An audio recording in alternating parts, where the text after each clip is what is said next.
World Population Day. It's an internationally recognized day when about 190 countries agreed 25 years ago that women's health, their rights, sexual reproductive health, young people, their future, the access to education services, population changes, all of these are very important for socioeconomic development of any country. What else we need to do after 25 years of a journey? 1994 година во Каиро, Египет. Делегацијата на Република Македонија требаше да ја води председателот, покојниот председател Киро Глигоров. Меѓутоа, поради X причини, веројатно во последен момент беше откажано неговото присуство и покрај тоа што на овој скуп имаше голем број на државници и премиери. Се рачунаше, односно тогаш имав информација дека над 50 државници и премиери беа присутни на оваа конференција. Имаве проблеми тогаш и со наталитетот. Реално кажано, имаве повисок наталитет. Сега се содруваме со минусна стапка или тука негде преземаме мерки да се зголеми. Тогаш преземавме мерки како да се уравнотежи, односно да се усогласи економскиот развој со популационата политика, односно со наталитетот равномерено на ниво на држава. Морам да кажам, на конференцијата имаше по мене на две линии се водеа битката. Едната беа тие земји кои се поразвиени, кои мислеа дека населението, односно популационата политика не е во директна корелација или врска со економскиот развој, него треба со административни државни мерки да превземаме за да се намали населението, бидејќи се плашеа дека ево во 2025 година ќе имаме 8,5 милиарди население. Сега таа бројка баш не им се остварува на тие нивоа, но веројатно ќе се приближи. И имаше држави кои укажува на тоа и дискутира дека населението, односно популационата политика, треба да биде во директна корелација со економскиот развој. Колегата кој што зборуваше навистина покажа дека Македонија историски се бори за унапредување на правата на жените и дека постојано сака да ги следи меѓународните стандарди. Но исто така ме радува што во оваа сала гледам луѓе со кои што повеќе од 15 години јас лично се борам за остварување на сексуалните репродуктивни права, за родовата рамноправност. И е уште поголема сила ми дава тоа што во изминатите 2 години покажавме дека се за тоа што зборувавме декларативно и го баравме од претходната влада, сега во пракса оваа влада и го спроведува. Но Министерството за труд поднесе до собранието ратификацијата на Истанбулската конвенција и собранието без никаква дискусија по суштина и го ратификуваше, што покажува дека пратениците немаат задршка или дека највисокото тело во државата нема задршка по однос на спречување на сите форми на насилство врз жените во нашата држава, но сега следува потешката задача, тоа е имплементација на Истанбулската конвенција, но превенцијата е нешто кое што е врвот на се. Ние може да имаме услуги, ние може да зборуваме за тоа дека казнивост ќе воведеме во законите, но ако не спречиме, тогаш е навистина многу поскапо за државите, затоа што не чини животи, жени кои што се убиени, знаеме дека некако држава сме во водство на фемициди кои што ни се случуваат. И тоа е предизвикот најголеми за мене како министер, но исто така и за нас понатаму како држава. Дополнително како Министерство за труд и социјална политика се соочуваме со демографските предизвици кои што нашата држава ги има, тоа е паѓањето на наталитетот. И тоа е тренд кој што се случува во светот.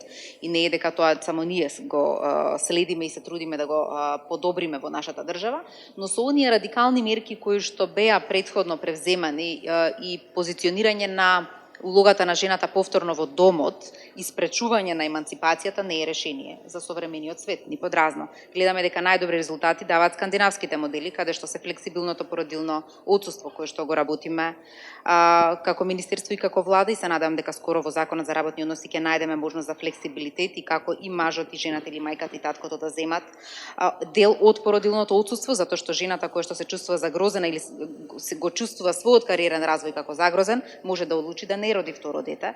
Исто така, онаа мерка која што беше за трето дете и која што даваше плата на жената за трето дете за да седи дома, е прекината сега и само оние што се материјално необезбедени семејства ја добиваат истата, но при тоа градиме градинки, градиме услуги на локално ниво, со што ќе ја поддржат улогата на мајката и ќе имаме кој да се грижи за децата и за лицата со попреченост во локалната самоуправа, при тоа жените ќе ги имаме на пазарот на труд и со тоа ќе искористиме 50% од потенцијалот. Дополнително во делот на вработување мора да истакнеме дека оперативниот план за вработување е искористен повеќе од 54% од страна на жени, што укажува дека иако таргетот е 30-40% поставен во овој план, дека навистина се трудиме да стигнеме до што повеќе жени и да ги искористат мерките за вработување. Дополнително во делот на социјална заштита и детска заштита, со новиот пакет на социјалната реформа понудивме детски образовен додаток, кој што директно се исплаќа на мајките и тоа обезбедува право на користење на финансиски средства од страна на жените во државата, затоа што наследивме систем во кој што 85% од корисниците на социјалните права беа мажи или тие пари стигнуваат на трансакционална сметка на мажот. Thank you very much, Ms. Sarovska. I think you've mentioned very important elements of the family policies, actually. It's a new generation of population policies. It's called family policies that are aimed at the set of measures, strategies, policy changes, programs in place, structural changes that should create conditions for both individuals, not only for women, for men, to be able to become parents, to be supported by the society in both roles, to be equally engaged into that wonderful journey of raising children, and also being able to be active and contribute back to the society. I have a very quick follow-up question, if you don't mind. When you mentioned gender-based violence, what do you think is the most challenging thing to change in this country when it comes to violence? Во моментов се две клучни работи кои што се важни да се случат, а тоа е прво кривичниот закон дека мора да се измени.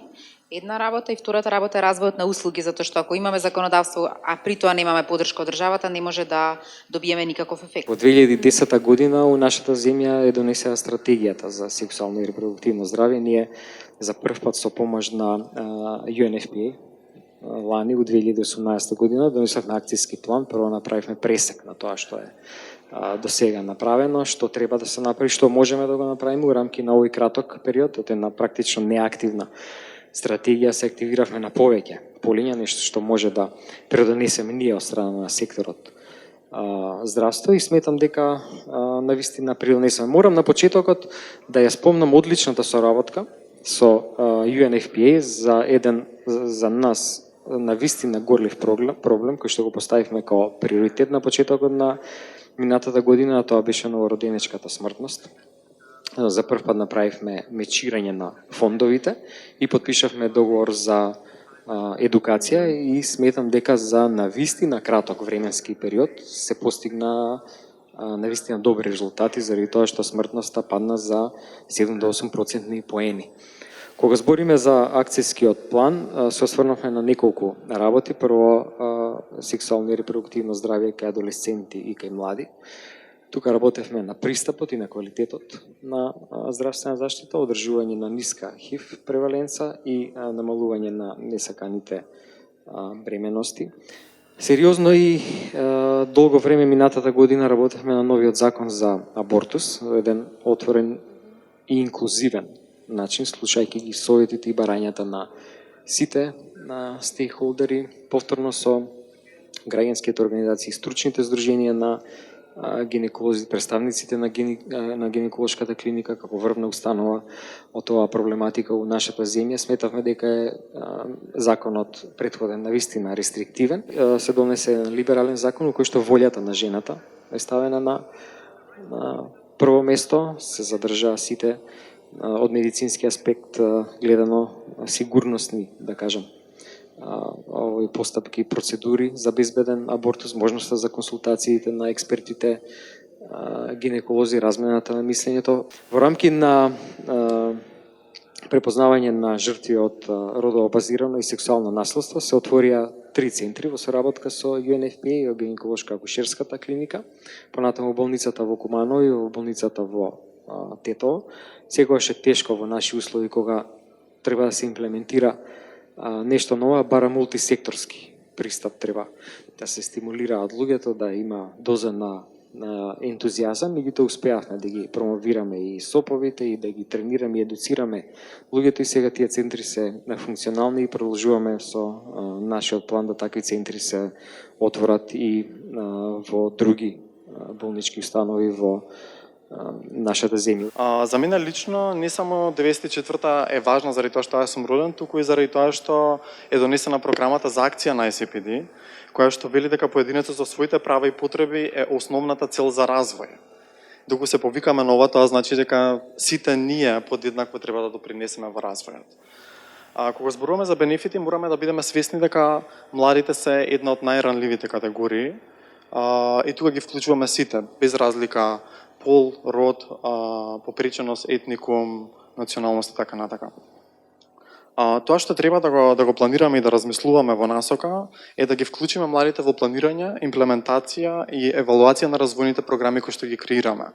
Зошто? Заради тоа што се младите оние кои што може да ни го дадат најдобриот инпут. Во насока на ICPD не смееме да изоставиме важноста во почитување на сексуалните и репродуктивните права и здравје, особено кога станува збор за младите. Пристапот до младински центри, како што спомна и министерот, навистина е значаен, заради тоа што младите ги чувствуваат тие центри како пријателско место каде што може да се обратат, може да добијат услуга која што воедно е бесплатна за нив, заради тоа што самиот момент дека се млади можеби не им дозволува да си платат услуга која што чини малку повеќе економски. Кога зборуваме за млади, не смееме да изоставиме дека и во насока на информација и образованието е многу важен и клучен елемент. Особено кога станува збор за млади со опфатно сексуално образование. Зошто? Заради тоа што опфатно сексуално образование дава многу јасни бенефити како за младите, така и за државата. А исто така многу е важно дека самиот пристап носи бенефити за младите, но и за државата. Кога зборуваме за младите кои добиваат образованието, кој што ќе се рефлектира во квалитетот на живот, додека пак кога зборуваме за државата, тоа значи помалку трошоци за државата. Зошто? Заради тоа што има возможува на институциите практично однапред да ги намалат медицинските трошоци за третирање на ХИВ, сексуално преносливи инфекции и други медицински состојби кои што може да се појават во случај на нарушено сексуално и репродуктивно здравје. Слободно сексуално образование не се фокусира само на здравјето од една страна, се фокусира и на родовата улога, надминување на оние родови стереотипи или родови норми кои што ги имаме поставено треба да ги унапредиме. Од друга страна, како што и денеска сме тука на овој настан, зборува и за насилство. Зборува за како родовото базирано насилство може многу лесно и на многу едноставен начин да се допринесе да се искорени, доколку од мали нозе ги учиме децата на соодветен пристап. Сметам дека потребен ни е мултисекторски пристап. Односно потребно ни е секогаш да ги охрабруваме, да ги вклучуваме младите, да креираме можност за тие да се вклучат и да креираат можности за своите врсници за подобро утре. Подобро утре можеме да постигнеме преку грижата за себе, меѓутоа и грижата за другите.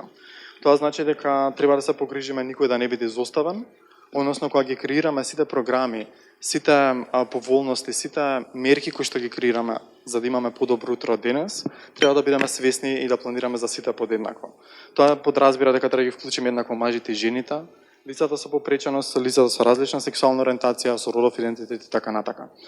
За крај само нешто кое што лично за мене е многу важно, а воедно се поврзува со Каиро.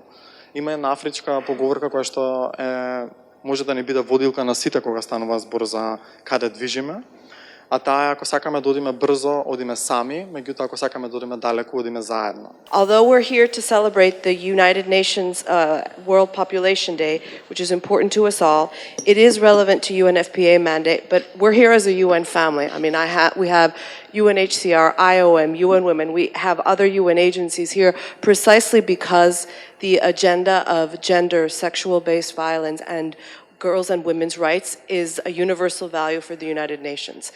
We have made a lot of gains, and that is globally, but that is also in North Macedonia. But we also need to move faster to reaching these goals and to reaching the Sustainable Development Goals by 2030. The UN family in this country has been working for years with the authorities on the ratification of the Istanbul Convention, which is the legal framework for fighting violence against women in all forms, which includes both domestic violence and rape and other forms of sexual assault. Ratification is one thing, but now we actually have to implement it and keep on working to identify how we can address the issues. What is it that we need to do so that we can make sure we can actually fulfill the convention? As I said, North Macedonia has shown serious commitment and has made remarkable progress in addressing the gender-based violence issues. However, worldwide, we still have 54% of women that experience some kind of violence between the ages of 15 and 49. We also know that in some cases, 40% of women are also experiencing psychological violence. So the time to act is now. One of the reasons that we commemorate this day is to take note of the progress that we have done so far, but also to look to challenge ourselves to keep on making new commitments to see what we can continue to do. So I'm very happy that the Nairobi Convention this year was going to looking at 25 years of progress, and that it's going to bring together heads of state, ministers. It was actually a pleasure to hear the experience in Cairo from 25 years ago, but really right now is also the time to continue that renewed commitment. We're going to have new leaders from all over the world, but that we need to see, they need to come to the table and make commitments on behalf of civil society, governments, parliamentarians, young people. And we really need to re-energize the global community to breathe new life into the agenda and to sustain it and build on the gains made since 1994. I look forward, and we look forward to deepening our partnership with our key partners here, and also realizing the fundamental principle that we're all here to share, which is equal rights for all human beings. Rosanna, altogether we need to work to make sure that the delegation in Nairobi will be strong, powerful, vocal, and ambitious.